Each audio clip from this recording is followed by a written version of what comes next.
What do I got? Just fix your thing. Up. Yeah, you're there. I gotta look pretty. Yeah, look pretty. It's too early in the morning for that. Yeah. Morning, John. Good morning. Looks like you shaved this morning. Did not shave this morning. Haven't shaved in about a week. Really? And I start vacation today, so I so probably won't shave for another week. Yeah. Right on. How's everything going? Good. You've probably been running ragged trying to get ready for your vacation and everything. Well, yeah, that and the shirt shows, and we got that starting today too. Getting set up for that. And nice. This is your annual buddy camping trip? Yeah, we do our little high school buddies still get together and go. Last year, if you remember right, on Monday we did a podcast after you got back, and you weren't feeling so hot still. Probably was a little under the weather. Yeah. We'll go with that. Anyway, so all right. Well, this morning we got a friend of ours, Dallin Casperson. Yep. And not only a great hunter, an avid hunter, but also involved with SFW, the local chapter here in Twin Falls. And you've been involved for how long now? About a year now. About a year? Yeah, right on. I kind of hopped in. Both feet though, right? I jumped in head first. Nice. So nice. Kind of came down to was hunting a lot and complaining a lot. And like we tend to do, we're out there, we don't see anything. Each other, right? We don't see anything. We're like, oh, fishing game, whatever, Yeah. Which, I mean, they do their best. Yeah. Right. And that's where me and my good friend Jesse Regal were looking like, okay, we have time. Where can we go help? That's invest our time. But you grew up around here? Yeah. I talk a little bit about your. I've been born and raised here in Twin Falls. Nice. So I left for. I lived in South America for a few years, and then went to school, and then moved back when I got out of school. Which part? South America. I was an LDS missionary down there. Cool. Yeah. Oh, right on. Yeah. Oh, for a couple years? For a couple years down in Argentina, yeah. Oh, man, I bet that was a pretty cool experience, huh? Yeah, it was hard. It wasn't easy, culture shock. I would say, that probably opened your eyes a lot on... Yeah, when you're hanging out with people that have the house the size of this room we're in. Wow. It makes you really grateful for when you come back to the United States and can get McDonald's. Right. They're like, what? Yeah, exactly. So, yeah. So, yeah, lived here most of my life, minus a few years there, for school. Came back to help run my family's business, which is Charmac Trailers. Yeah. Popular trailer. I remember I was back in Illinois guiding back there. Yeah. And a Charmac trailer passed me, and I went, do you guys have more than one place that you... We only build them here in Twin Falls. Yeah, so that's what I thought. Yeah. And I'm thinking, how ironic to see one all the way back. Yeah. It was actually in Missouri. I was on my way to Illinois, but... It was cool. We've really expanded. We used to be mostly just the Western United States, and we've really expanded to the whole country in Canada. And we actually just sent a snowmobile trailer up to Greenland.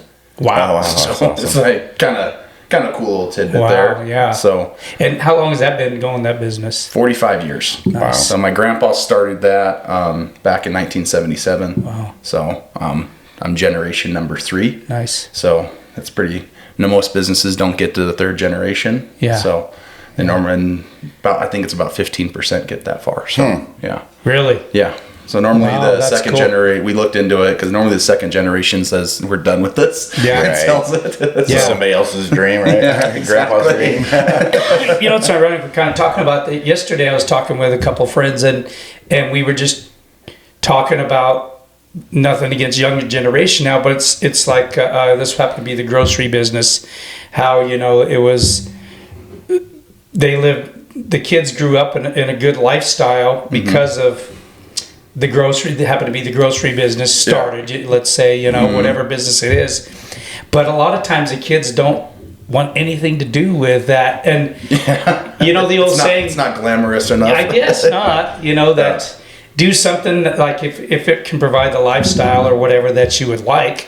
That should be something you may want to think about, and a lot of times businesses kind of close because or they sell it off because their children don't want to do it. Yeah. And so that's awesome that you're third generation. The real cool part about that business that keeps me excited about it, we always joke that we're just some good old trailer trash. But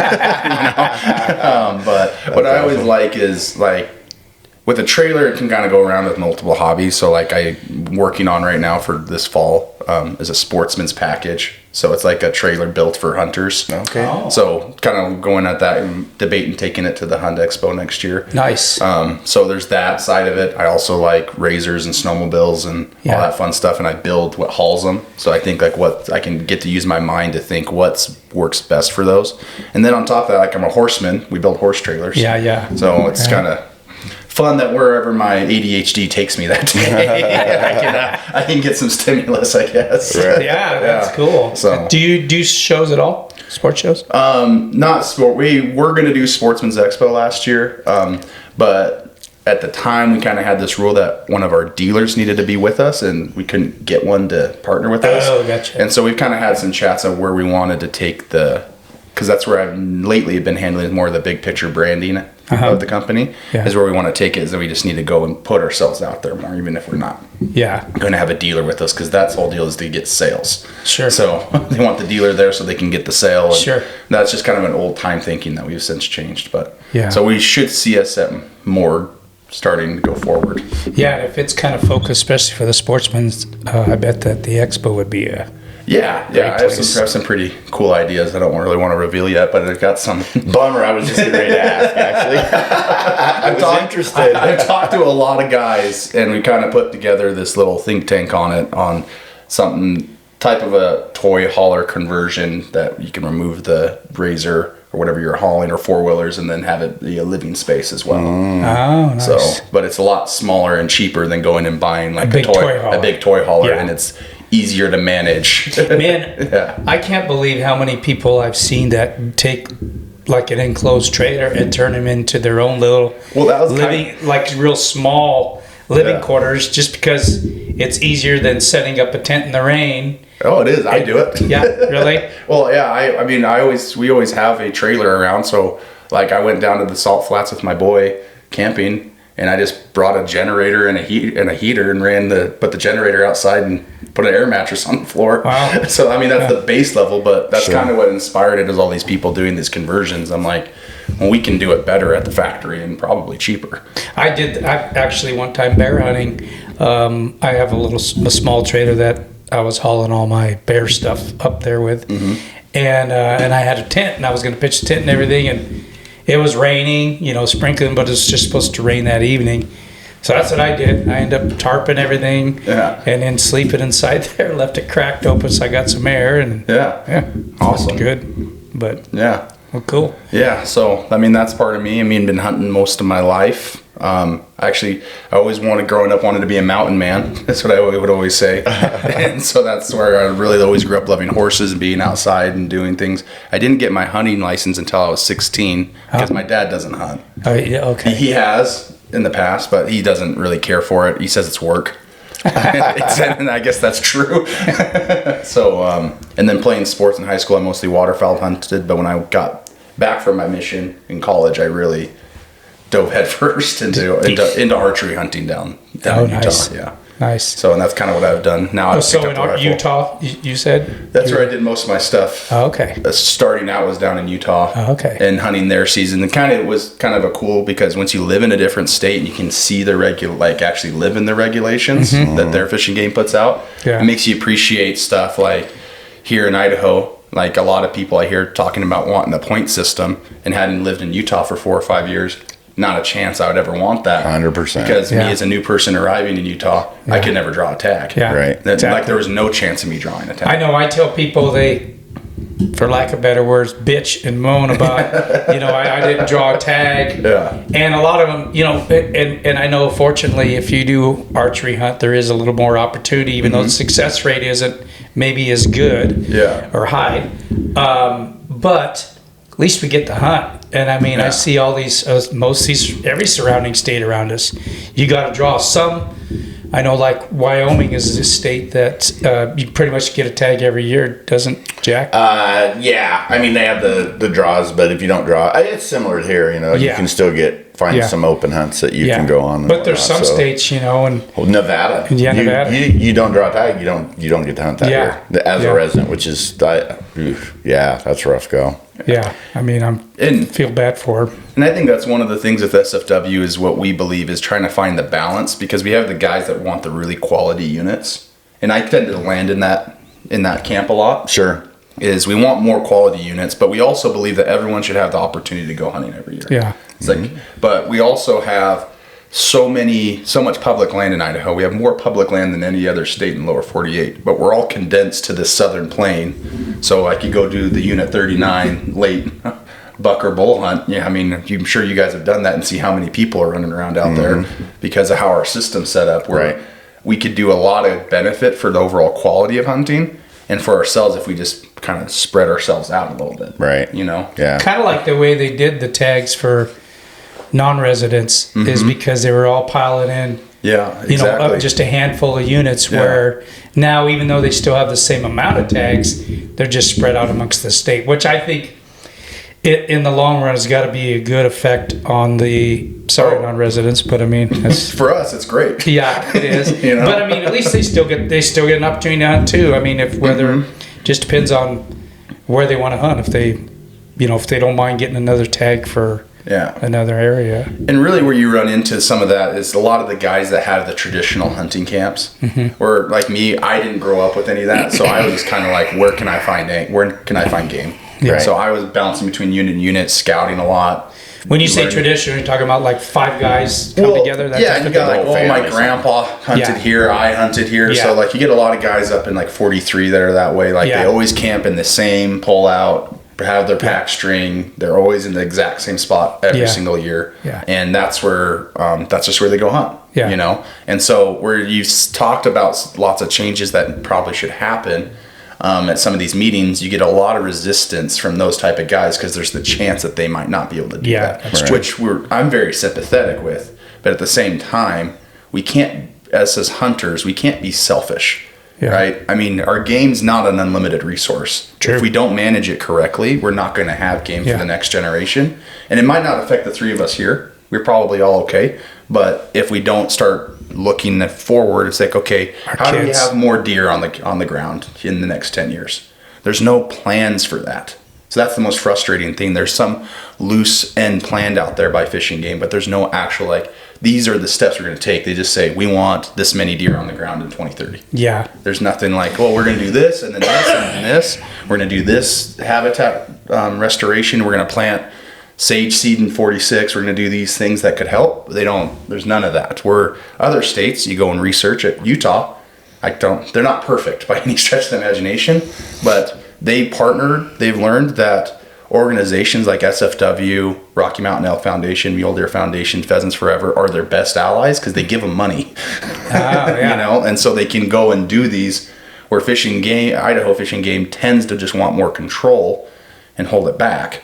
Oh, gotcha. So that's where our biggest deal is now, where we've been over what the other guys in the group and what I jumped in doing is going to lunch with Fish and Game people, trying to build these relationships so we can get a better trust set up there. So they don't see us as some group trying to take control from them. We just really want to help. Yeah, I ain't gonna lie. I think you and I have talked about this, like on the phone and stuff, about how I know there was people kind of thinking that SFW was all about high-end hunts, and almost like a money type thing more than anything. But now talking to you after I've got to know you and actually learning more about it, it's easy where I can see standing behind it, because it isn't all about that. It's you gotta they're looking at it long term. Yeah, and like when we have our committee meetings, we really try to, like, when they did their regulation stuff that they released their proposed regulations last February. Yeah. And we went and sat down and looked at it, and everybody in the committee got to have a chance to talk. So like one guy, I can't remember his name now. That's bad at me, but maybe it's better I don't say it anyway. He wasn't really okay with them moving the elk tags in 45. They had that December hunt. 45, that they moved it, I think, into the October hunt or something. I don't remember exactly where they shifted the tags to, but it was making it less like that was his traditional hunt. Oh, okay. And it was something to me that I didn't really care, but it was important to him. So I supported him. Yeah. You know, so that's where it's like, it's not everyone just trying to fight, I want more landowner tags, I want this and that and that. It's truly not that. It's really how can we try to make everyone's hunting experience better? Yeah. So, and that was really cool, is because then what I opposed was when they're trying to raise the 54 elk tags, because we have a very special elk unit there, and I was very against wanting to raise the tags there because we have so much elk hunting opportunity. We don't really, it was going to bump the draw odds 0.2%. So it wasn't going to do anything. So you're just going to get like 5 more people out there hunting, but then you're going to remove that top end, which you can potentially get a 400-inch bull in that unit. Yeah. There's a legit chance for it. Yeah. And so where that was kind of where he was like, okay, I'll support you and help you on the 54 if you help me on the 45. So that's where we both were able to go talk to Fish and Game and say, these are the 2 that we don't like. And we were able to accomplish a lot there. Yeah. I'm kind of glad that got shot down in 54 as well. I'm very glad. I saw the public comment on it, and it was much more in favor of not. Really? Yeah, of not adding those tags, which I was kind of surprised, to be honest. I kind of thought a lot of people would want it. Yeah. Because everyone says, I wish I could draw a 54 tag. I do. But I'm telling you what, you do draw it, and you're going to have a hell of a hunt. Yeah. So it's going to stay like that because they didn't raise the tags. It potentially could stay like that for longer years. Yeah. And then that's one comment that one of the Fish and Game guys out of Pocatello mentioned to me, because I went up to Boise this last spring, and kind of they give you like your 60 seconds of fame or whatever. You can go up there and say your grievances. And I went up there, and because they kind of, when they did the Magic Valley hearing, they kind of had some discrepancy in the numbers of what they were saying on like harvest statistics and stuff. And then they tried to backtrack that they said that, but I was sitting in the building. And that's where one thing I've done well in my professional life is numbers. Like I've always been very good at math. Like I understand statistics. And when they kind of said offhand, like, oh, we only think of these new tags that are brought in, only 30% success rate. And I'm like, well, you can't, as a statistic rule, you can't say that, because the current success rate across all hunts is 80%. So you have to go off an 80% success for the new tags you add in, which adds 8 more bulls hitting the ground, which then adds to herd dynamics. Like, so that's just seemed like a very uneducated thing to say. And I think it was a little offhand, and I think I kind of talked to the individual that had said it, and they kind of were walking it back afterwards. And I don't think that, but I had mentioned that in there at the Boise deal, and the gentleman came out to me and he said, well, I hope one day you'll at least get to draw it. And I'm like, you don't understand. If I don't draw it in my life, I'm okay. I have plenty of hunting opportunities. I know I can go do it. I just want it to be the best opportunity or best time for the person that does. Yeah. That's always I know I can't go do every hunt. I'm not the means that I could go pay for a hunt there or do anything like that. But that's just where kind of my vision is I know I'm not going to draw every hunt, but I would like every unit to be maximized to its potential. Whether that's giving everybody as much opportunity, that's what it's decided, or let's grow some huge animals, I guess. Which there's a balance for it. You can have both. Absolutely. Yeah. Yeah, no, I agree with that. Because I think that's what a lot of people at SFW think, is that we want to cut all the hunts down. It's going to become a rich, like what you said, or pay to play, rich people only type of thing. And that's not the case at all. Yeah. We like to hunt, and we want to hunt every year, and I'm not that rich. Yeah. So, Yeah, I hope it kind of stays the way it is as far as the points and all that, not having them and everything. But I always tell people, just be thankful that we do have a place. And that's it. People who told me this year, several of them, that they didn't draw.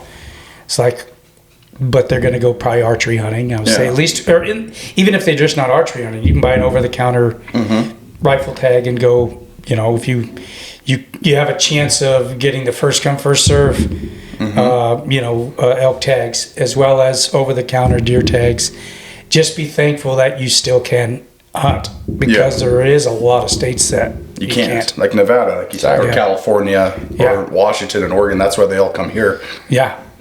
So, I mean, I have my cousin with this that pulls up with his California plates every single year, and I always tease him. So, Right. I'm like, you better be careful with those. You might want to take them off. Yeah. Really. I have a spare set of Idaho plates hanging out somewhere to put on. I'll rent them to you. Exactly. I'll rent it to you. So, Yeah. Well, that's cool. Yeah, and so you're on the committee. Is that what you're? yeah, I'm a But I know committee you're member. really like the main guy for around here is It's Scott Allen. And So, you and him have become really good friends. I So guess. yeah, I grew up. My parents live next door to Scott. So Okay. Scott has a son Bryce that's my age, and a couple other boys that are around my age group. So I was always kind of running around his place, shooting BB guns, getting in trouble. But Scott was the real like driving factor for me to like get my hunting license, because it was never that he's next door and kind of took me. He knew all these interests I had. So through the Boy Scouts one year, we did a trip that he planned through our Boy Scout troop to go to the Wind Rivers fishing in Wyoming, and kind of we did a big pack trip, and it's my first experience doing anything like that. And I was like, man, That's cool. this is it.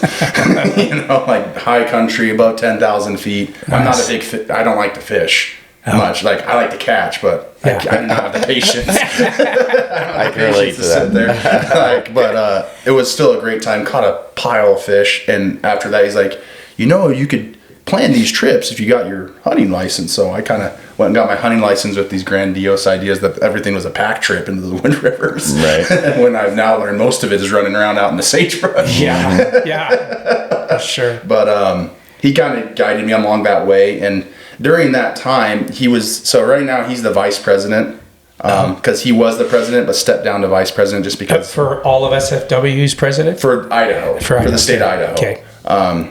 So he stepped back and said, I don't want to. He's like, I'm still gonna be very involved, but he's retired now and and wants to just go hunting. Yeah. But he still puts forth a bunch of time, and so really he's I will just say it, he's probably the one why we get to hunt wolves in Idaho. Because Really? he dedicated thousands upon thousands, him and their team there, going up to Boise to state hearings, talking to senators, talking to Governor Butch Otter at the time, really pushing for us to delist wolves. And that was a big, long fight to get that done and to get it to where it is today, where you could buy 15 wolf tags. Yeah. Right. Like a lot of people might try to say it was this or that, but like I was around and I saw what he was doing and going up there. And I even went up there I even interviewed him after he went up there one time for a college paper and got all the information of what they were involved in. It was really complex, a lot more complex than you think, to go do something like that. So much politics that the average hunter has no idea. Yeah, I bet. And that's just kind of where I was when I was looking for a place to kind of land and start putting forth my efforts into hunting. Was I wanted somewhere that was active. That was wanting to do something, not just like a place, okay, we're going to go fundraise and then we're going to write Fish and Game a check, say, here's your check, hopefully you do well. It has to go towards this animal, it needs to go towards sage grouse, No, I wanted to be getting my hands dirty. How can we do politics? How can we fundraise? Can we make lasting change for the betterment of our hunting here in Idaho? Is it a yearly fight? Yeah. So mostly in the spring, you're fundraising, right? Because you have your banquet, and so you're trying to get people to buy tables, get raffle stuff, get people to donate. So you're doing a lot of that. We took a break because we were all really tired after the fundraising. So right now we're kicking back, like this summer we've kicked back into it, and that's where we're kind of started some other projects and say, okay, what's our goals? Do we have there's always things like commissioner seats, like do we want to back? Do we want to back the current commissioner? Which Greg Cameron's a great guy, So it's like, do we want to go do those things, or do we want to go and back someone else? Do they do it with our goals, So it's very, very much politics that I never thought would be involved in the hunting world until you get into it, because those changes are huge. But I mean, realistically, you're kind of our sound. You're our voice. Yeah. So it is important that we do. Point is, it is important that we do find whichever organization or all of them, whatever you want to back up, endorse, whatever you want to call it, because they are our voices for exactly. I encourage anyone I talk to, like, go to, like, just call up if you want to go call up Mule Deer Foundation. Call them up and say when their meeting is, go see if that's a place you want to land and go help. Rocky Mountain Elk Foundation, Wild Turkeys, Ducks Unlimited. There's, for any hunter, Pheasants Forever, there's any type of hunter, there's somewhere you can go. And I feel if we're going to claim as hunters that we're really conservationists, just going and buying your tag and going hunting every year doesn't make you conservationist in my mind. It's you actually going forth and putting forth your spare time and saying, I want to make hunting better, like leave it better than when I arrived. Okay, now that I feel guilty, I'm gonna I've actually been, everyone you've talked about, I've been involved with, at some point or another. And most hunters have, to a point. They've gone at the minimum, they've gone being on the committee and stuff too. And they are fun. It isn't work the night of the... Oh man. But it still is fun. You do feel a little bit of satisfaction as a group, too. Yeah. So, I mean, that's where most hunters have at least done something, like, and most hunters, if you call them and say, hey, we're planting seed, normally they'll come. But it's definitely needs the heads of those organizations. That's on the flip. If they want to actually do some lasting change, they need to plan those things, cause we could call, I know I have guys in my phone that I could call, and say, hey, look, we're doing this project. Can you come out and do some service on a Saturday? They would right away would be there. But they don't have the time or means to go serve on a committee, because I'm not saying everyone needs to serve on a committee, but just be at least able to answer the call. For sure. Because they might not be able to directly help you, but it's going to help someone down the road. Right. Exactly. That's a good point. And I believe in karma. So. That's true. You reap what you sow. Some of the tags, I tease Scott Allen, some of the tags he's drawn, I'm like, you got a lot of karma coming at you for a lot of years of helping and serving. So. No lie, Have you drawn any of the big? Do you put in for sheep? And I put in for sheep every year. I haven't drawn any of them. Have you put in for goat or moose or anything? No, because I figure sheep's the toughest. I get the sheep one if I can get it done while I'm young. Some of the moose and goat hunts. Some of the goat hunts, they have pretty good road access when you're older, And the moose hunts, I mean, that's pretty... It's not that... I mean, not saying it's not hard, but it's not as physically demanding, so... Yes. You won a sheep hunt, didn't you? I won 2. The room goes silent. Well, I tell people that, and then I lose all my friends. So, it happens. I won one down at the Western Hunt Expo. It was originally a stone hunt, but we did some. The dates couldn't work for me because of the years, and then they originally worked, but it got bumped for COVID, and I couldn't go. Oh, okay. So we switched it around with a friend of mine. Ended up going on a doll hunt in Alaska. Mistake. I should have went on the stone hunt, made it work, but then I just because it's harder to get. Well, they're $75,000 now. Are they really? So I was like, oh, that's I'll never be able to buy that myself. So maybe should have taken that chance, but. That's what I thought it was a stone sheep hunt when you first said you won, and then I'm thinking, because it did take you a while to go on, a couple of years to actually go. Then I'm thinking, oh, maybe it was a doll, and I thought it was a stone. And the doll hunt was awesome. I had a great time. Hardest thing I ever did. Learned a lot about myself. Going out that physically demanding, basically backpacking for 15 days straight. Because I shot mine the last morning. Did you really? Yeah. So my so buddy, that really doesn't just happen on videos. No. Doesn't that always crack you out? It makes you wonder how many of those really was the last day. No, I'm sure a lot of them are. So that one saw plenty of sheep, but it's just always it's going around the legalities of making sure the ram's legal. Right. And weather, did you run into fogged in? Fogged in. Sat in my tent for an entire day one time just because I couldn't see 10 feet outside the tent. I mean, hear that. You're like, you can't, doesn't matter, you're here. Yeah. Right. So, Luckily, I downloaded a couple movies on my phone. And Did you? Yeah, and entertained myself a little bit. You did get a good RAM though. I got an all right RAM. Yeah. I mean, it wasn't. I'm very happy with him. Yeah. You know, I think he was like 35 inches or something. Very like last morning we were hiking. That's true. It's last morning, so you. Well, it was last morning, and I wasn't being picky either. We were kind of going up this draw because we had to go up this draw and up and over a ridge to get to our takeout. And we looked up and we saw 5 white specks. And we're like, oh, game on. And we got closer and he's like, oh, one's legal. And so we sat there and it started raining and pouring and blowing sideways and had to make a pretty good shot Did you? to get it done. But yeah, I got it done. Nice. Awesome. So how far, or what other sheep did you draw? Or win? I won a Mexico desert sheep hunt. The second hardest one to get. Yeah, so I went down, that was a year ago, February, so I did 2 sheep hunts last year. Wow. So my wife almost left me, jokes. Because my wife, when I went on the Mexico hunt, was 9 months pregnant. Oh. Yeah, so. Dude. That is I have a great one at home. So that one was totally different experience. That's probably the funnest hunt I've ever been on. Really? Well, they're like, oh, normally the guys that hunt here are a lot older than you. Really? Because they're normally guys trying to complete their slam. Oh, and yeah, got a lot true. of money. Yeah, and they're so, saving their money and finally like... I show up and like guys come out and grab my bags and take them to my room. And I'm like, I don't know how to handle this. I'm just I'm trailer trash from Idaho. You know?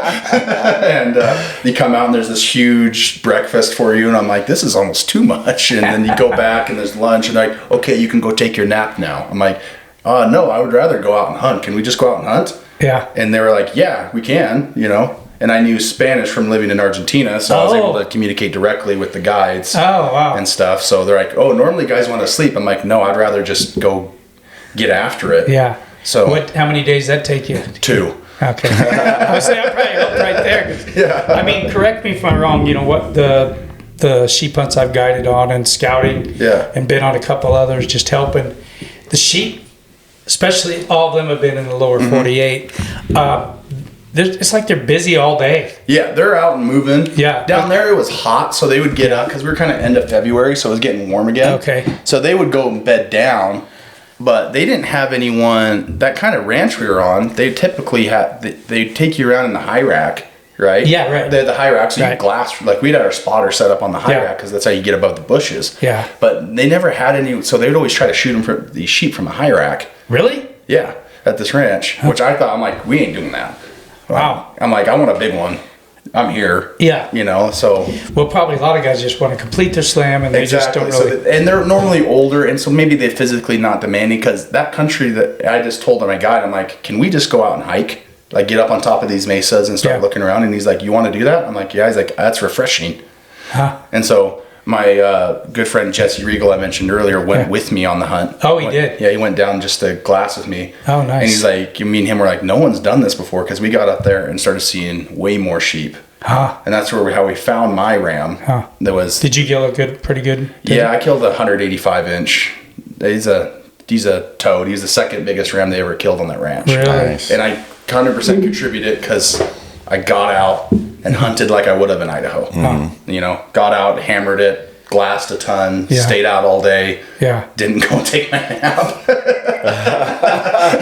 Which I tend to do on the mountains, but there I was like, I'm on the sheep. Yeah, that's true. I know when we're elk hunting stuff, a lot of times we do kick back. But sheep are also, like I said, they're kind of more active during the day, a little more active than like elk can be and stuff. Yeah, I don't think sheep, and I'm no expert, I don't think they feed at night as much. I agree with you. Yeah. So I think they're out moseying around feeding all day. And they're always bugging the ewes. Oh, yeah. Even the poor ewes, they get ran around like crazy. Oh, I know.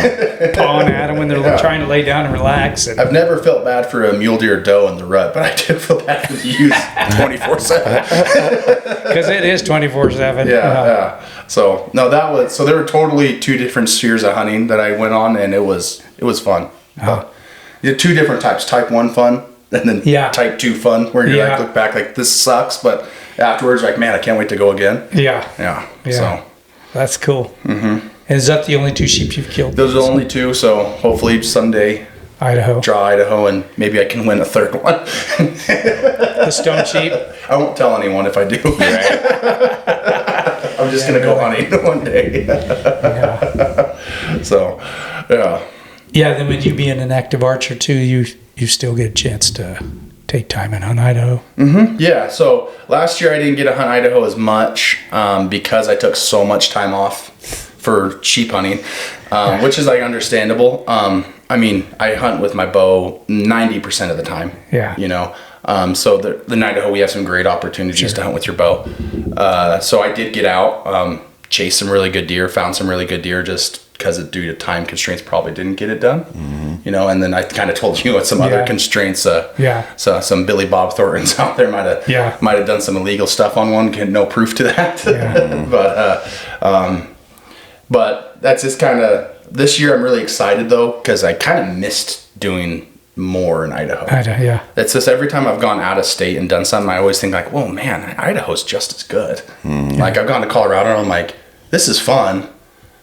Good time to see new country, but I could find better deer in Idaho because I know it. Yeah. You know? Sure. And I think that's one thing in Idaho I think a lot of our residents take for granted is how well we can get to know units with our current system. Yeah, like, for sure. Knowing any of the units, whether it's the Sun Valley units or Middle Fork units or even some of the down here towards Twin Falls units, if you can just go spend the time, you can find good critters of all species. Absolutely. You know, you can find good elk, you can find good deer, good antelope, and good tag opportunities. Yeah, for sure. Yeah. Getting back to SFW, they are like the main sponsor of the expo, right? Yeah, so that's the Utah. So there's we talked about this before the show and it kind of jogged my memory. So there's a Wyoming SFW, a Utah SFW, and an Idaho SFW. They're all interconnected, but so they are the main. They're just a lot stronger in Utah than they are up here in Idaho. So they are the main sponsor. They put on that Western Hunt Expo in correlation with the Mule Deer Foundation. Okay. Which is an amazing, super conservation success. I don't know if you saw, SFW wrote $50,000 checks to help feed deer in Utah last winter because they had such a hard winter. Yeah. And probably saved thousands of deer by doing so. You know, so, and that all comes from the expo. Does SFW Idaho do some of the same things as far as helping to feed the animals? We do as much as we can. We're a lot more underfunded than Utah is. We don't have that big expo to get. That's Utah's only funds because they kind of, whatever you do in your state, it's kind of eat what you kill. So we get our funds from our yearly banquet and any other fundraising we do. How many banquets are in Idaho for SFW? Just the one every spring. Oh, really? And it's a big banquet. Like we rented the Shopko in the mall this year and filled it. So we had 600-700 people. It's not 100,000 that you have down at the Utah, but those people are probably spending more money than per person to go to that versus the other ones. Sure. Yeah. So that's where sometimes I know people in the past have gotten annoyed of whether it's us or Mule Deer Foundation. They feel like people are always knocking on their businesses' doors or stuff like that. But it really, truly does help. Yeah. I don't think they sometimes forget that. It really does help. And I know it gets annoying, but we're kind of left sometimes with no other choice. Like we want to do these projects and we have these big lofty goals, but sometimes they take money at the end of the day. Yeah. You know, I'm actually surprised no one's really pushed it to do like a banquet in Boise.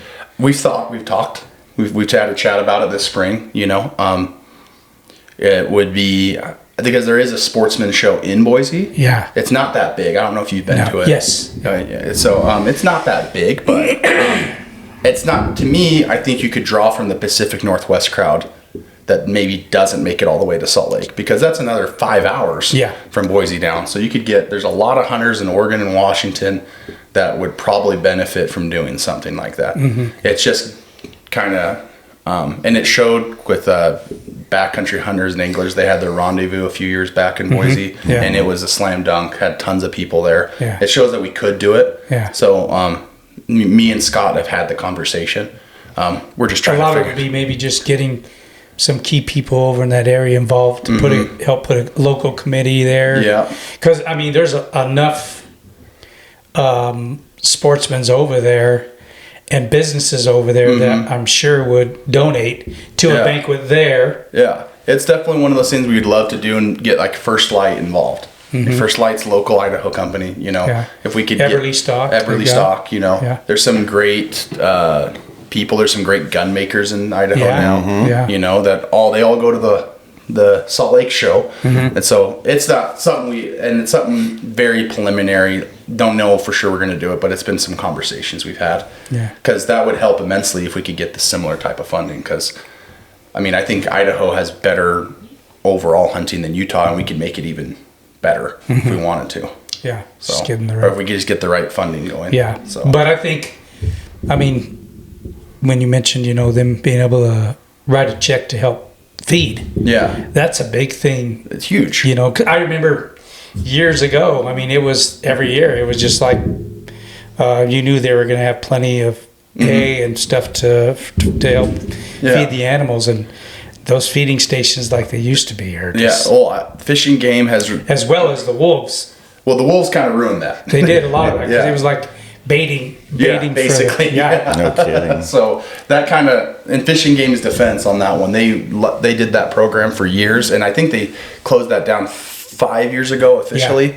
It's because they'd have all the elk. In like Unit 48, for example, they had that feeding station behind the ski hill there. And the elk would and mountain lions would just run the perimeter of that and just take their easy pickings. It was not good. That part was sad. I remember hearing, like a few years after the wolves had been here and when the population was really going up, how those feeding stations went from hundreds down to way less than 100 and 35, you know, that type of thing. It's like, it's sad. But fortunately, we can still kill wolves. Now we can, and that's one of those things that's constant. I thought it was done, like that fight was like done, wrapped up, but you'd still be surprised at how much opposition there is to that still. Really? So when we went to like the Boise committee hearings, probably 6 or 7 people got up to voice concerns about wolves, about hunting wolves. And they were mostly out of the Ketchum-Sun Valley area or the Boise area. So take with that information what you will. Right, exactly. You know, those people don't have them in their backyards. Yeah. Right? Like a lot of the ranchers up in like the Cary area and Fairfield area, salmon, they're very much like, no, this is a problem. Yeah. You know, and I think sometimes ranchers and more conservative folk struggle with is because sometimes that does those situations where a wolf kills a cow, the rancher normally just kills the wolf. Right, he has the right to now. 3 S's. Yeah, you know, and so where that doesn't get documented. Yeah. But the opposition loves documentation. So, and I mean, I actually heard some other stories of attacks on humans. Yes. That aren't documented. Yeah. And they said that they literally were told, keep your mouth shut about this. Yeah, and so I don't know. I haven't quite seen why, if like federal wildlife officers are telling people to, or Fish and Game are telling people to keep their mouth shut. To me, that screams another agenda. But I mean, that's some deep politics that maybe we want to talk about here. Yeah. You know, so that's where to me it's like, if we don't document it, like what can we do, right? Like that they're going to use the undocumented, that there's no documented attacks against us in these hearings, right? Saying like, look, there's no wolves, you need to stop, you've handled the problem. Well, if we stop hunting them, because there's some guy, I'm going to say there's probably 1% of the hunting population does 99% of the wolf management for us. Yeah. Because they're hard to hunt. Yeah. Yep. And some guys, especially out north, have figured out calling them and stuff, and kudos to them. Really happy they're doing it. Yeah. But if we cut off them being able to shoot 15 wolves a year, the population's going to boom back up and we're going to have problems again. But right now we're kind of at a great equilibrium where the elk populations are surging. So that's the one thing about Idaho. And about being on SFWs, you kind of, when you go talk to Fish and Game, because there's a lot of really great people in Fish and Game. And they're really trying hard to do their jobs. Their hands are tied to a point? To a point, would you say? So, I mean, there's lots of red tape a lot.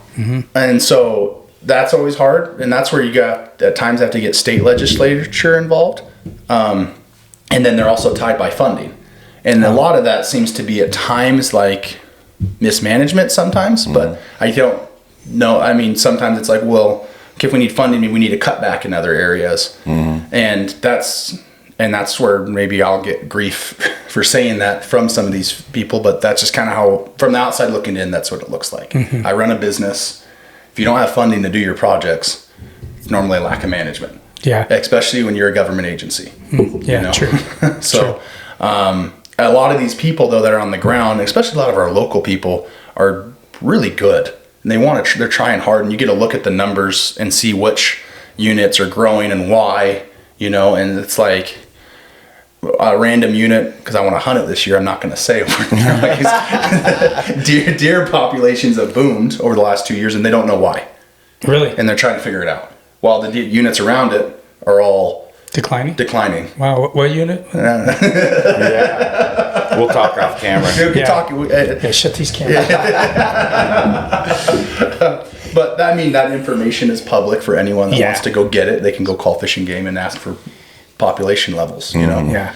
But, and like another good example is they're trying to figure We're actually going to play this episode after the fall. So after the fall, so it's all done. Or we'll just cut that comment out. Yeah. So it's like unit 55 and 54 have been tied as units together forever, right? It's very similar demographics, a lot of ag ground, a lot of ranch ground, pretty good. 55 is more mountainous than 54, but 54 probably has more overall public land, I would say. Yeah. But like right now, 54's deer population is struggling immensely. Yeah. And 55's is booming. Huh. And they don't they're trying to figure out the correlation. Winter grounds, possibly. I think a lot of it is Lions. Well, there's some lion kills a lot of it. But I know you had Hobie on here, and Hobie's done a pretty good job managing a lot of the lions. Yeah. And he'll tell you that he's not seeing them, but I mean, there's always conflicting reports with that. A lot of it is they were doing lots of doe hunts. Oh. In 54 and not 55. That's true. And now they just cut all those doe hunts because they finally flew because Fish and Game only flies a unit about every 5 years. So they flew the unit and saw, oh crap. So they cut all those doe hunts out. Gotcha. And then cut down the youth hunt numbers. And I think the buck tag they left it at 300. They were talking about cutting it to 200 buck tags on the regular rifle, but I did the numbers on all the tags with the unlimited archery hunt there, and I think they cut it down, I want to say like 600 deer tags out of that total. So speaking of which, I know we talked a little bit about flying, and you were kind of telling us why. I honestly thought they flew every unit every year. No, they don't. Yeah. So, I mean, and there is... But people, I guarantee, don't mean to interrupt, but I guarantee people think because they know Fish and Game flies that they do fly, and then they get mad at them. You know what I mean? But they don't realize what you're about to say. How that contributes to that. And it's something just kind of like I don't think it's anything that current management could do different. They have their budgets, like we said. Yeah. And they don't own a helicopter like other states. Yeah. So what they have to do is rent a helicopter from the state of Montana, and it's very expensive. Yeah. And then they're limited to when the pilot and that helicopter can be down here. So they can't schedule anything. They literally tell them, hey, we can be here this day. Oh. And then they have to scramble and be ready to fly. Gotcha. So like the current Fish and Game, they're kind of like, we'd like to fly every year, but we can't because we're limited to this resource. And I can't remember the exact number per flight hour it was, but it seemed pretty... It's outrageous. ridiculous. It's ridiculous. Yeah, I would imagine. Yeah. I think just the maintenance on them. I was just a friend. I have a friend that's a helicopter pilot, and not counting. I was talking, hey, I want to go fly whatever, and he's like, I said, I'll pay for the fuel. He's like, that's the cheap part. It's like $300 an hour just in maintenance for those things, and then fuel on top of that. It's just ridiculous. Yeah. When you going, John? Yeah, I'm keeping that secret too. Fair. We all got our secrets, right? Exactly. Yeah. But yeah, so that's where states like Utah, which probably have done like SFW and other Mueller Foundation and Rocky Mountain Elk are a lot more prevalent in Utah. That it's helped with a lot of other funding projects. So it's not necessarily they're paying for helicopter time, but they're paying for feed, which then opens up money for Utah to buy a helicopter and maintain it and do those kinds of those chain reactions, give and take type of things. Yeah. So where they're flying if not every year, every other. Yeah. You know, and so that's where kind of that makes a big difference as opposed to every 5 years. Yeah, it can make a big difference. Exactly, and that's just with Idaho's system. That's where I say a lot of the time I think Fish and Game is doing the best they can, because when you're looking at, they're doing regulations for big game every 2 years. So, but they're going off of harvest statistics. They do their previous count and then have their math problems too, because they can't see every deer or every elk, but they can see what they see. They have their formulas to go and calculate how much how big the population is in that area. Then they go from that, take harvest down year after year, what expected harvest, and then do a tag recommendation. They do rely a lot on the public's help, and most of the public isn't very good at answering their survey. Right. You know, the survey, when it was initially released in, I think it was 99, was when the survey first came out, it was mandatory or else you wouldn't be able to put in for the big game draw. But then a lot of people got upset about that because they didn't put it in their survey. And so it's really like, it's your problem. It's your fault. It's your fault. It's an email or a phone call, you know, just take the phone call, say what you did, or do the email. Right. And then they scrap that. So it's really something they should, in my opinion, and I've said this, is that they should probably look into is doing that again. If you're going to have to rely on those harvest statistics, those people can't buy a tag until that survey's put in. Right. Yeah. You know, like you're locked. You can't buy a license. You can't buy anything until your survey's put in. Yeah. And you can go put it on their Go Outdoors Idaho website. You could do it all right there. But I'm trailer trash from Twin Falls, so sometimes it falls on deaf ears. I keep joking about that. But so that's where that is, and that's where us at SFW have looked at it like, well, we need to fly, because this problem in the South Hills is probably 3 years coming, 4 years coming, really. Maybe even longer. You know, it's because they haven't been able to fly it. Because so I mean, that makes sense. So like when they flew it in 2017, I went and read the report. It seemed like how they were implying was they had 600 rifle tags at that time, and then instituted all those doe tags. So they thought the population was on the up. So they wanted to curb the population to keep it down. But there's none of the ranchers out there. This is not the problem area of people complaining about mule deer. Right. You know? Like, that's our backyard. We know these ranchers and farmers, us three personally, you know. Yeah. They want their landowner tag and want a big buck on it. Yeah. You know. Yeah. This isn't some of these hippie farmers, I say, up in Sun Valley that are putting in these $1 million claims because some soybean got eaten. You know. But they not to bash anybody. A little late on that. Sometimes I forget I have a microphone and this is going out to the public. So looking at that, it's like, well, from their data, it looked like they're making a good choice, but then they didn't realize all the success that happened. Yeah. And so it just decimated. So when you go and kill, I think they had 700 doe tags or something crazy like that, or 600 doe tags. If you're going killing 80% of your those doe tags, your population is going to drop. You want to drop a population, you remove the females, because us males have no problem reproducing. You know, if there's females out there. So that's true. That's where sometimes management, we do a lot of doe hunts and female species hunts that just doesn't quite make sense to me, that a lot of other states don't do. Yeah. I think they're doing those a lot of times just so people are having the opportunity, but they're not thinking the long-term effects on that.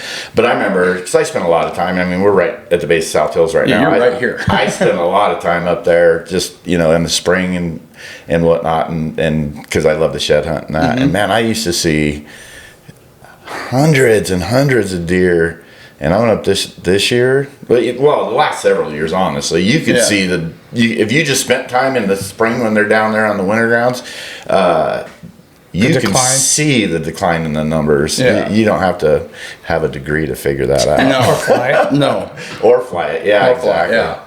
And that's where sometimes, I would love how my vision of how I would like SFW and other organizations to go is like, we could build this relationship with Fish and Game where we have like members like you, John, where you're like, I'm up here and it's bad. Right. You know, let them know before they're able to fly it again. Right. And have that relationship with Fish and Game that they listen. Yeah. Because it's two ways. I mean, sometimes we don't give the information and sometimes they don't listen. I went to a meeting one time and Hobie, Hobie was there and some other guys too. And Who's the local outfitter? Deadline Outfitters, And I thought he had some really great advice, but you get the sense that Fish and Game was thinking, just Hobie's doing it for his business, which it probably would benefit his business, but if it's benefiting what he does, it's benefiting everybody else out there as well, in my opinion. Yeah. And I just felt a lot of the suggestions fell on deaf ears, and that the decisions were already made. They were just doing the meeting to.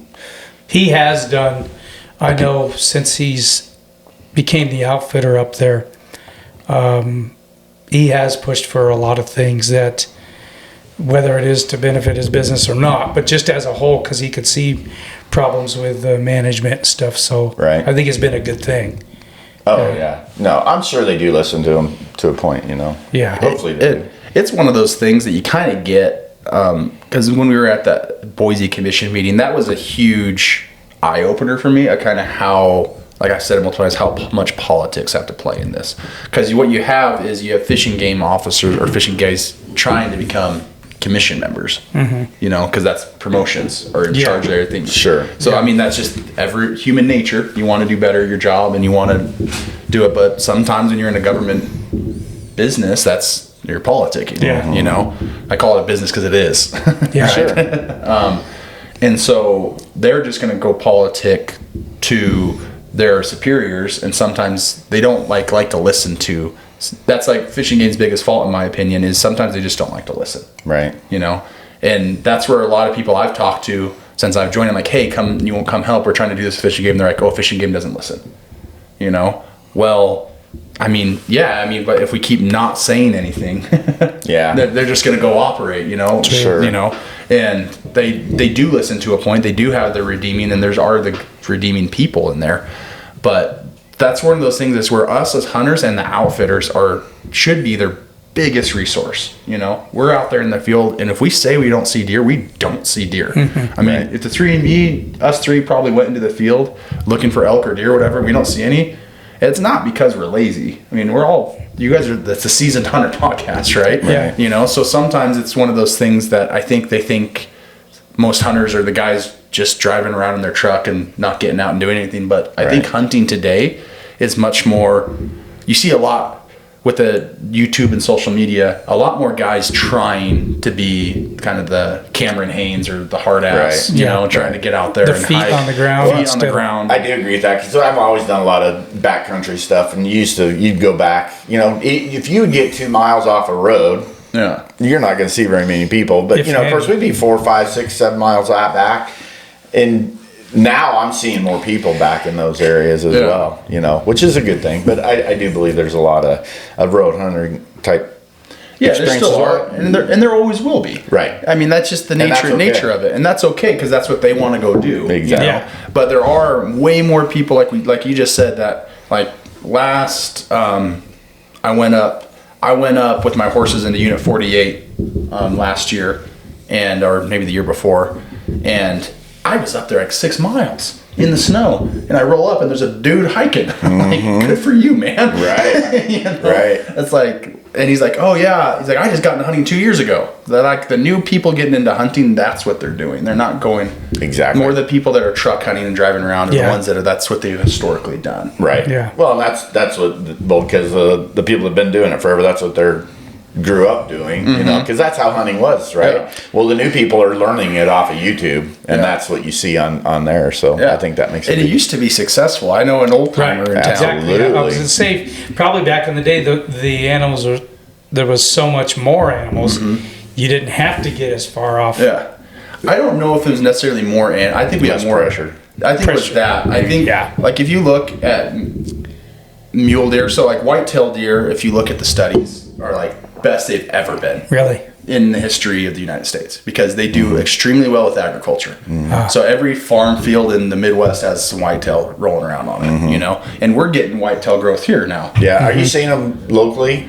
I've seen a few. Yeah. I've seen a few. The word I keep seeing them down in the canyon. Yeah. You know, I've never heard of that. I've just, I've heard of people and seeing it's them. not like a mistake. It's they're giving me the white flag. Right. And Yeah. running away like, well, that's a whitetail. I remember Right. one got hit, not too far from here on the road. Yeah. A buck. And between Rock Creek Canyon and Snake River Canyon. Yeah. But whitetail will probably survive the apocalypse, in my opinion. Right. Yeah. They're like a cockroach. Yeah, I was just gonna say that. Yeah. But mule deer, if we're not careful, there's not going to be big mule deer anymore. Agreed. And that's where mule deer do extremely poorly with human pressure.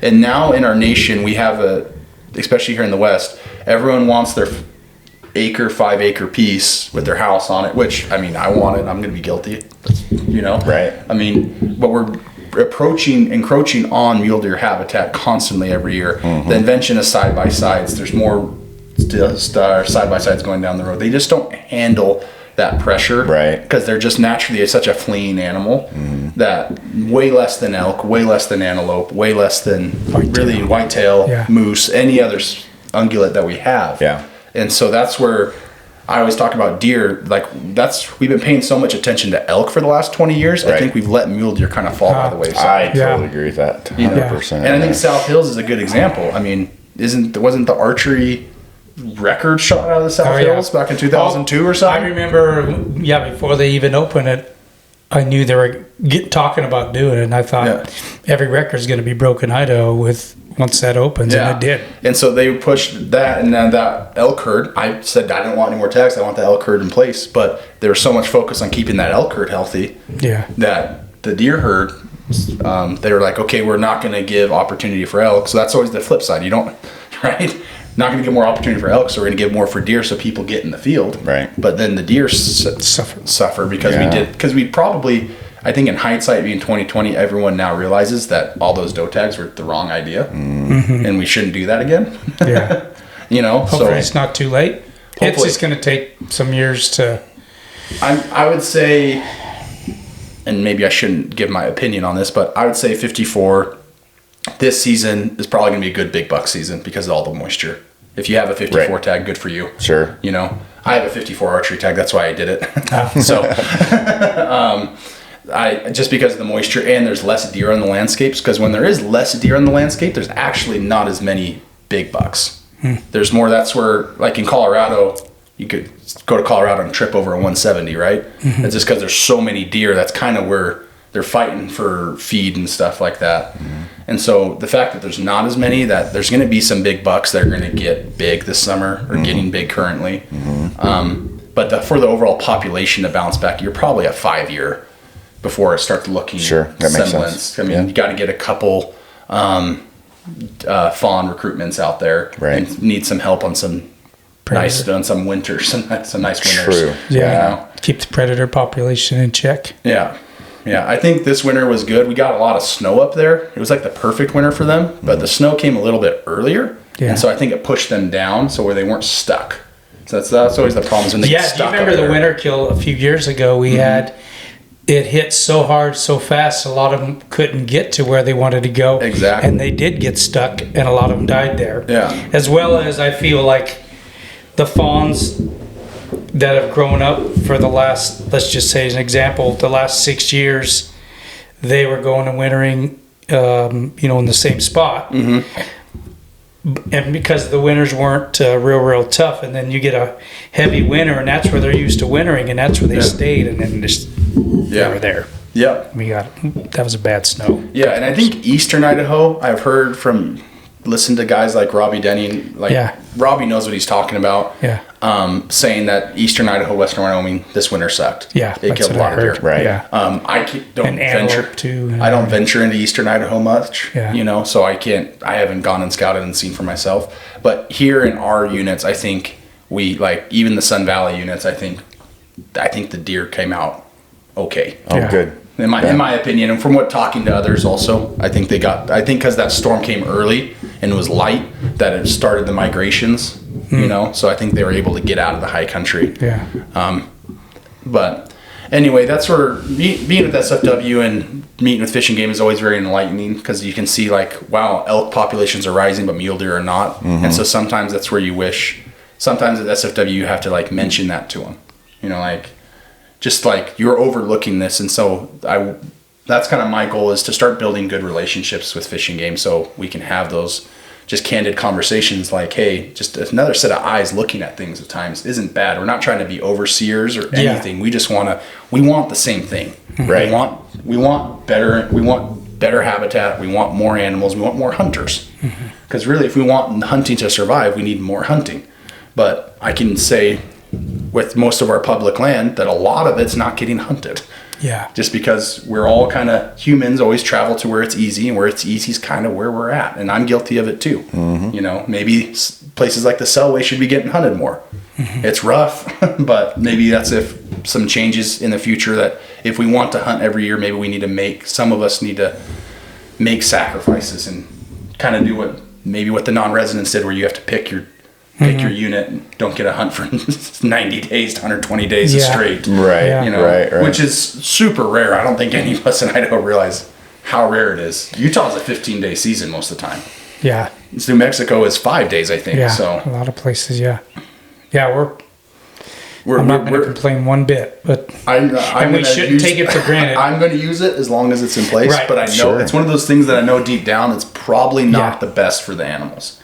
When you have this migration of hunters, you'll see it at resident hunters, they'll go hunt 48 archery, 48, 49 archery, just throwing out units. Hunt them in the rifle too, because it's over the counter. So those deer are getting chased from September August 30th, through October 31st. Right. Yeah. And then they're taking a 2-week break and then hopping over into 55 or 39 for the open archery hunts. Yeah. You know, or that's just a lot of time. And a lot of those deer, like in 39, those are some of the same deer they were chasing in some of the other units. Migrated. You know, they just migrated. So they're just getting constantly hammered.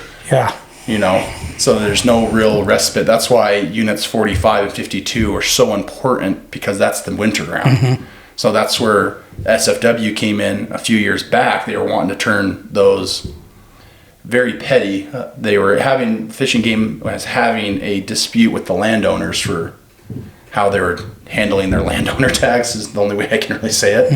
And so they wanted to turn those into over-the-counter hunts. Oh. And so, but SFW is like, you can't.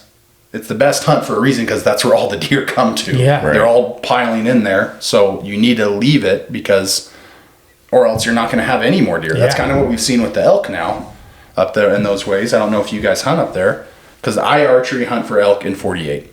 The elk have gone down since they've opened up all these cow tags in 45 and 52. Yeah. Because that's where they're migrating into, and then they're getting hammered. It's just hammered. So I feel like they do all those hunts in those winter ranges because the ranchers and stuff are complaining about, and that is 100% true. Yeah, that's the real reason. They see it as they need to appease. It's the easy decision, because you have ranchers that are complaining and you have hunters that want to hunt. So like, let's put them together. Yeah, it's problem solved. But at the end of the day, us as sportsmen, if we want to be really conservationists, that's not the line of thinking we should take. We need to work with the ranchers, and that's where us as hunters need to realize that the ranching community is our biggest asset, because they're feeding our animals all winter. Right. You know, so we want them to be on our side. We don't want to go fight them. Right. We need to find common ground with them. Yeah. You know, so that's where it's very unpopular, and for me to say, but kind of our laws with landowner tags for them is pretty backwards in comparison to other states. You know, people say, they shouldn't profit, but the deer, it's their land. Right. Deer and elk are eating it. Right. You know, I just giving them the tag and then that can't market it and sell it. I mean, if it was an actual resource to them that, I can make a profit off this, they're only getting like 2 tags. Right. You know, it's not taking that many animals off the landscape. Right. Right. So are you guys trying to get that changed? Have you worked on that or no? It's one of those things that we all pretty much agree on. But there's so much pushback from the local community on that. There's such a ingrained cultural pushback on that it's really it's not a fight worth having. Gotcha. So that's where we're going about other ways, like trying to help them with like the counting and like say like, look, let's do it this way with making sure we're getting good harvest reports. That's something we can go handle. That's where we mentioned with them with the helicopter is they don't own one, but we've talked and spit around the idea maybe we can go and fundraise to help them procure one so we can fly every year. Yeah. SFW does not want to own the helicopter, but we want to help them get the helicopter. Sure. We don't want to the insurances and stuff like that. We don't want any of that. Right. But that's where we've talked with people. We have a lot of helicopter pilots right here in the Magic Valley. Right. Yeah. Exactly. And a lot of them would, like, I know a few that work for Life Flight that would probably donate time. Yeah. Because it's the same thing. It's like most people will, and you call them, they'll donate time. Yeah. Not a lot of people have money, but time is very readily available. Yeah. So that's the kind of approach we're taking right now. We're with the landowner tags idea. It's just like I got in a Facebook argument. I shouldn't have even engaged the person. Right. Yeah. I learned that lesson a long time ago. Let talk, delete. Yeah. Block. Exactly. Yeah. And it's a guy I know, semi-local here, and we just have two very different opinions. And I'm just of the one, like, if I had a landowner and I didn't get any benefit for these animals on my property, I'd be pissed. Yeah. Saying you're giving them a tag that they can probably go get in the normal draws. Yeah. Anyway, because it's a draw for landowner tags. People don't realize they don't just get them. It's Exactly. It's its own draw system. Right. Which is also in of itself very different than other states. Mm-hmm. But good for Fish and Game because they're not putting more tags out there in the landscape. So what the rules is landowners get a 10% of what the available tags are for elk and deer. Is that what it is? 10%? 10%. Except for units 45 and 52, it's 25. Okay. So when they say like unit 54, there's 300 buck tags. There's actually 330 buck tags because 30 tags are going to the landowner. So, Gotcha. Mm-hmm. Yeah, and so you can be put into the draw if you have over a square mile in property within the unit. Right. A continuous, so that's 666 acres or something like that. 640, something like that. And then you can apply for a second tag if you have over, I want to say 3,000.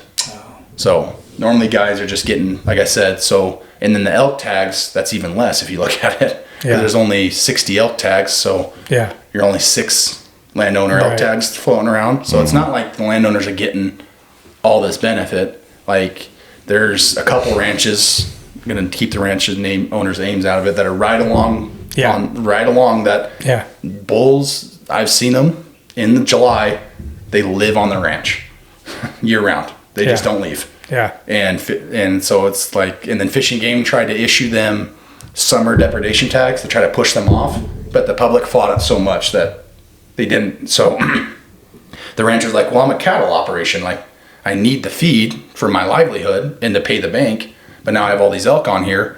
And then Fish and Game's like, well, we can't have anyone come in here and hunt because it's your private ground. You don't want people running amok.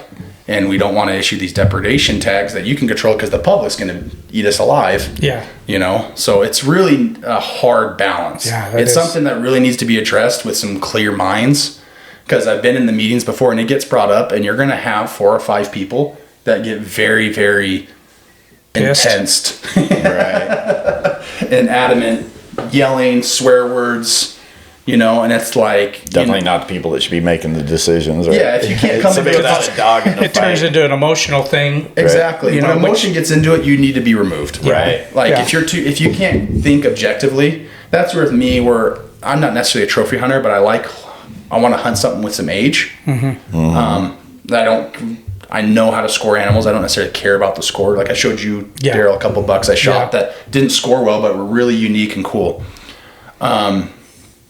But that's where it comes to, like, I want that, but I also know a lot of people just want to go hunt every year, And so we need to be able to have clear minds, like, okay, how do we come to the table with Fish and Game and the general public and landowners on how we can work something out so that the Fish and Game, if the Fish and Game didn't have to pay landowners all the time for the hills, they could buy their own helicopter and they could fly every year. But us as hunters sometimes are too pig-headed to realize that. That we're actually hurting ourselves just because we want someone else to not have something we can't get. Yeah, That's true. Yeah, good point. Yeah. Because that's like what I said about 54 earlier. I'm not one of means that I'm going to be able to go buy a 54 elk tag. Right.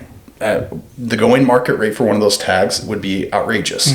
But it doesn't mean I don't want someone else to be able to go get the tag. Sure, right. I'm totally fine. Good for them. Yeah. Go be able to buy it. If you got the means, buy it. I like them getting those 54 tags because I get to go film some of those hunts, and at least I get to go. Yeah, exactly. I mean, that's not for everybody. Doesn't get to do that. I understand, but I'm have a buddy that draws it. I got a buddy who drew it this year. I'm gonna try to get up there with him just for the experience. Is so cool and film it too. I had a buddy that hunted with Hobie up there last year and shot a 402. Wow. Yeah. In the muzzleloader hunt. And it's, you don't know a 400-inch bull until you touch one. That's insane. Yeah, that's so true. Yeah. He was telling me he was driving up because he took it down to a place in Salt Lake with Hobie to get replicas made. Because Hobie wanted a bull that size. Hobie wanted some replicas, and he went down to pick it up down Salt Lake area, and he was driving through downtown Salt Lake or down on the I-15 in the middle of traffic, and he's like, I'm getting a lot of looks, and he's like, well, it doesn't help that my bull doesn't fit in my long bed pickup. And it's hanging out and the whale tails are hanging out the back. Wow. He's like, I only got an inch on each side of the pickup too. Wow. So I don't think people realize how truly special that elk unit is. And anyone that can have a chance to go on someone's elk hunt up there, absolutely should. Absolutely. It's cool. Amazing. Any of those hunts up there, honestly, getting off subject, but I've filmed several moose hunts too, and it's just so much fun to get to go on them. It's an honor. I mean, So that's where some of those things, it's like, and that's where sometimes the fight needs to take place, and not say fight maybe is too brash of a word, but it's like, well, we want to keep it. We don't need more. We have so much elk hunting opportunity in this state. We don't need 15 more tags thrown out there into our prune unit. And that is true. That's so true. And it wouldn't hurt the population, but you're going to cut that top end right off. 100%. So you'd go from hunting. So the top end, I'd say, maybe you guys agree, is probably 380. 380 is probably the top. I would say, You're probably going to cut that down to a 360. Yeah. I've heard people say, oh, the elk hunting's not like it was down there. But it still is. No, it is. It's just as good to me. Hobie won't tell you. Well, no, he'll tell you as good as ever. I'm not even talking about Hobie saying, just other people. It's like, it's just as good as now as it was back when they first opened it because of the good management. Exactly. It's a management success story. It's truly what it is. And anyone that draws that tag, it's so unique because it's not that physically demanding either. True. So you can get around on it side by side. Old guys have gone on it and killed really good elk. It's especially for the moose hunting too. Like some of these guys getting these moose tags, it's great. Great opportunity. Yeah. And that's just where kind of, I guess, where our vision of SFW is that there's a place for everyone at the end of the day. And there's a way we can change management structure, tag structure. Just because we've done it one way for the last 40 years doesn't mean we need to continue down the same path. Just because that's what people are used to. Yeah.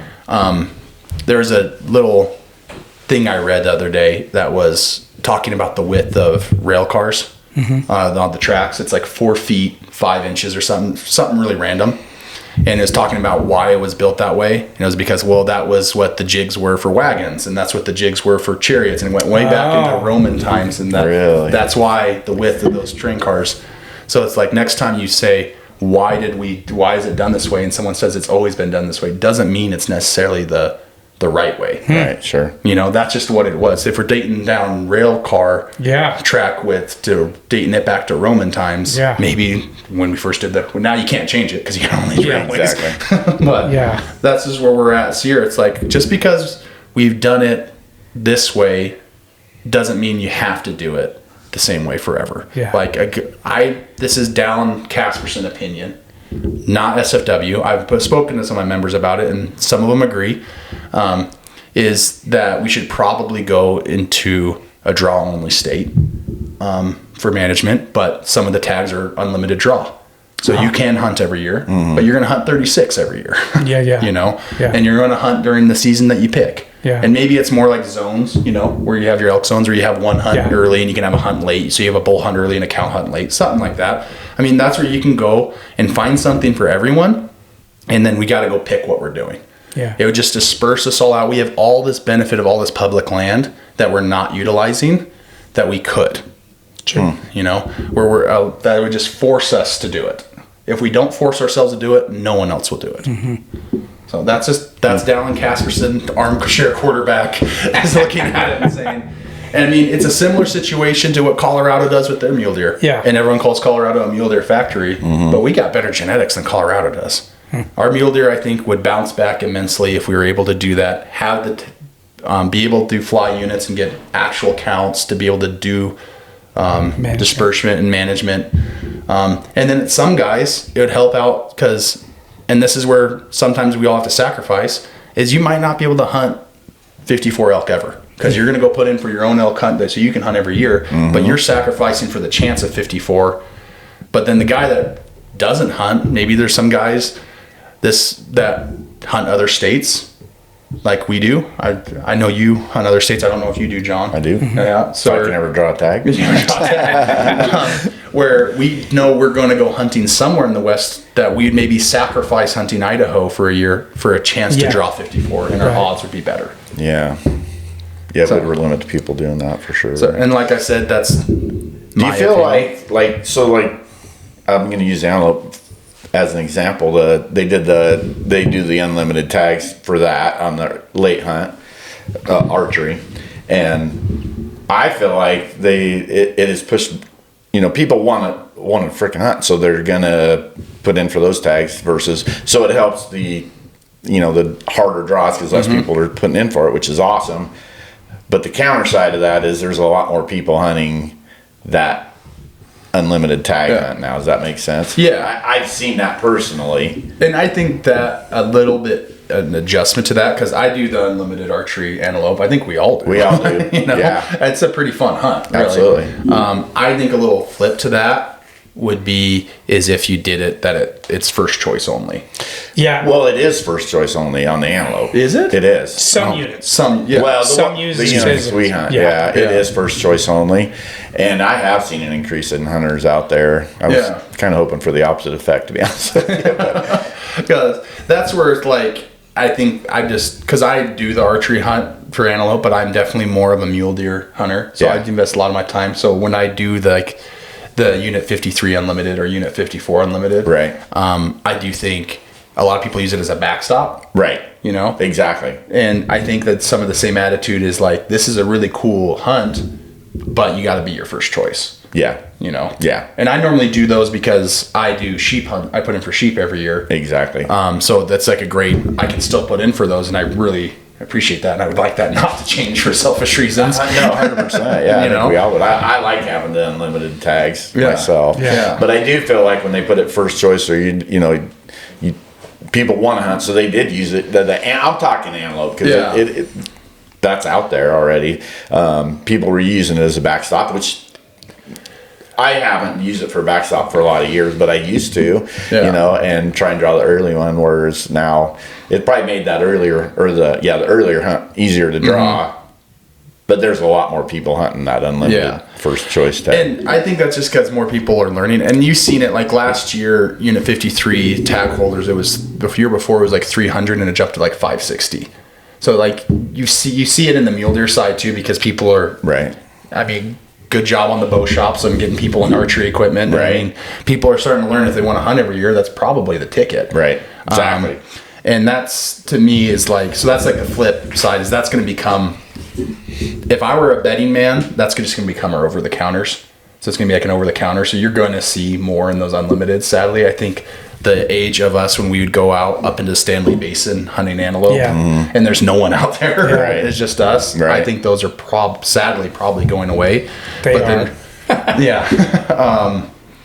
I just one of those things people catch onto the curve. But that is on the other side. If you're okay not hunting antelope that year, your draw odds on that earlier hunt just got that much better. It's very true. Yeah. Exactly. So that's just where. But then if you want in for sheep, you got to hunt unlimited sheep. Yeah, that's true too, though. Yeah, if only we could do more sheep tags. I'm just kidding. Right. But that's just kind of my view on that. I don't know how else to change it, but that's just where if you want everyone to hunt, we're going to have more hunters afield. Right. And if we want better quality, we're going to have less hunters afield. Right. So I think like small steps. distinction for like fishing game would be to like classify like 54 as a trophy, and we're going to manage it like trophy quality. I think Utah does a great example of that, where they have their general deer tags you can put in for and gain points for, and then you have your limited, your like your Henry Mountains and Ponsagant tags that you can put in for, and they're like, we're managing these ones for opportunity, which big bucks get taken out of those general ones all the time. I think the state archery record for Utah actually got taken out of the cache, which is like you can draw it like 2,000, 3,000 archery tags get issued for that every year, and it was not on private land, it was on public ground. And where you can have that distinction so people can choose, you know, and we have so many units, and maybe it's just like picking and choosing. It's like 44 to me has always been kind of like a middle ground unit, where the fishing game hasn't really decided, is it a trophy unit or is it a other ones, because it has great buck potential. I drew that archery tag in 2020, and that was probably the fun, or 2019, excuse me, one of the funnest archery hunts. I didn't get to kill anything because I was going after some really big bucks, but it was fun. But you're seeing some really big bucks. But then the year after, they go add 400 doe tags to it. So it's like, that doesn't make any sense. You want this hunt to be good, but then you're adding all these doe tags. Why are you doing that? We don't need to kill that many does. I think the idea that people are only surviving off of game meat to live is so antiquated that's like the biggest thing they're worrying about. And that people argument is like, well, I eat my butt. We eat our deer every year, all year long. I'm like, well, I kill a deer or two almost every single year. My family of four puts that away pretty quick. And beef, honestly, if you can't do it now, beef is cheaper. If you count it up, for sure. And so that idea that we're doing for sustenance living is just it's just not there. It's a modern world that doesn't exist, but that argument is still taking place at commission. Now, Alaska is a different thing, where you can kill a moose, a few caribou each, and they do rely on that. For sure. If you could kill a moose, I mean, that's bigger. That's two steers. Worth of meat. I can totally see that. You know, you can kill a moose, a caribou, a Dall sheep, grizzly bear, whatever the heck you want. Some of the residents, some areas, you can kill like up to 5 caribou a year per person in your family. So, I mean, it's... I have a friend up there that lives there, and he kills a moose every year, a Dall sheep every year, and a caribou every year. And his family truly does eat that all year, but that makes sense. I mean, a caribou's very good sized. Not quite the size of an elk, but very good sized. Dall sheep are small. I'm gonna say that. There's some, like, after shooting one, sure tasty. They're man, and moose are huge. I mean, I wouldn't want to be alone to pack a moose out. That's for sure. Especially the moose up there. No kidding. A lot bigger than our moose down here. So, right on. Well, we really appreciate your time. You've opened my eyes on some things with SFW, and thank you. I'm glad I did. And we appreciate any comments and stuff from the viewers on on the YouTube channel to comment back. Are you on Instagram or anything? I am. My Instagram is Dallin Hunts. So that's my kind of hunting public Instagram. Spell that out. Dallin, then just Hunts. Okay. It's all one all together. Put that on the end of this here. Yeah. So that's where I just kind of go. I have a lot of friends, so that's just where I post my hunting, and stuff, kind of projects I'm working on. But if somebody wants to get a hold of you for helping out. Yeah, they can get through. They can go through there. They can reach me through they can call Charmac Trailers and get a hold of me that way too. Okay, I'm around. So, and also, like, I'm very open. If someone disagrees with a bunch of stuff I say, I'm not one to shy away from educated conversation. So if someone wants to say, "Hey, Dallin, you're an idiot," I'm like, "Let's go to lunch and let's hash out how I'm an idiot," and I'd love to hear opposing views, because that's the only way we can learn. And maybe some us at SFW have it all wrong, and we just haven't seen some things. It happens. It'd be very naive of me to think that I have all the answers, or SFW has all the answers, or Scott Allen or any of the other members have all the answers, because we don't. But we try our best. How often do you guys have meetings? So we are bi-weekly, so every other week on Thursdays. Are they open to the public? Yes, you can come to the Curry Country Store. Okay. Is that where they're at? Yeah, so we do that. So we got people in Buell and Twin Falls, so we kind of call it the middle ground. So, if you want to come on down, we're Thursday, every other Thursday, what time? Every other Thursday at, I think 5:30, 6 o'clock, 5:30 or 6 o'clock. So, until about 7. Cool. So, Yeah. Appreciate your time very Of course, much. thank you guys. It's a great conversation. Yeah. Appreciate it. Thanks Yeah. very much. John, have fun this week. Thank you. Take some aspirin with you. I or plan to. ibuprofen. And we'll be talking to you soon, buddy. Yeah. Thanks again, guys. Yeah, thanks. Make sure you smash the like button and subscribe. All the fun stuff. Yep. Bye.